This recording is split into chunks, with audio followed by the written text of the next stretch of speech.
In this day and age, maintaining our mental health is paramount for both ourselves and our families.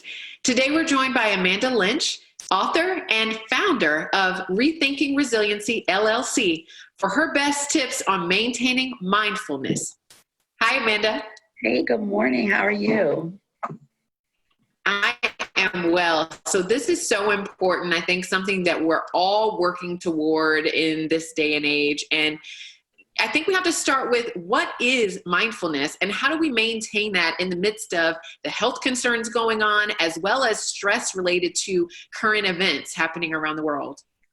Well, for me, mindfulness really is just finding ways to stay in the present moment. And so being able to find time to catch your breath, meditate, take walks, any of those kinds of things to just be able to ground you so that you can focus on the task at hand or the moment at hand.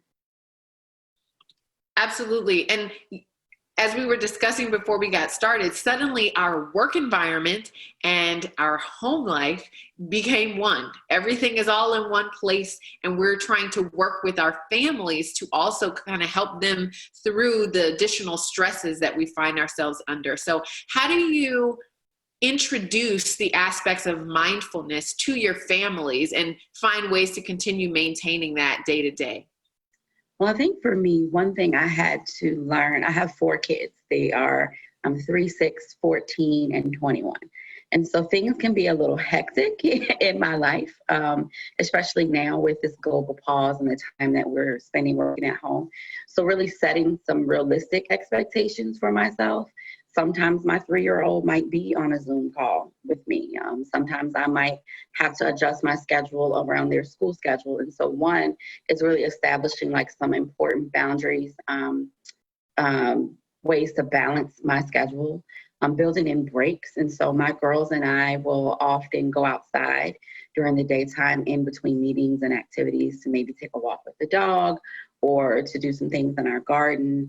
And then also just continuing to work to try to find some balance. And some days that happens and then some days it doesn't. But ultimately just giving myself the grace to understand, and be flexible. And every day might not be, a win, and just being okay with that.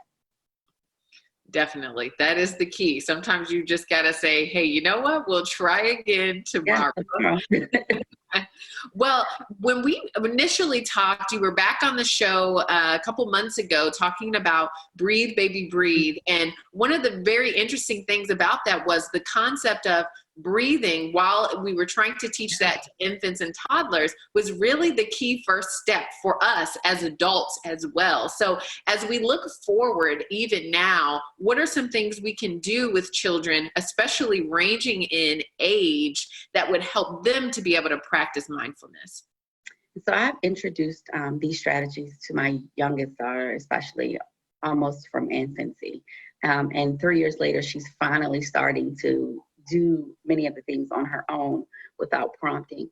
So one thing is validating her feelings. So if she is having a temper tantrum or if she's seeming frustrated, validating that and saying, I understand that you feel, and then whatever she's feeling. And simply saying, and that's okay, but these are some ways that we're going to work through it. And just allowing her that space, really.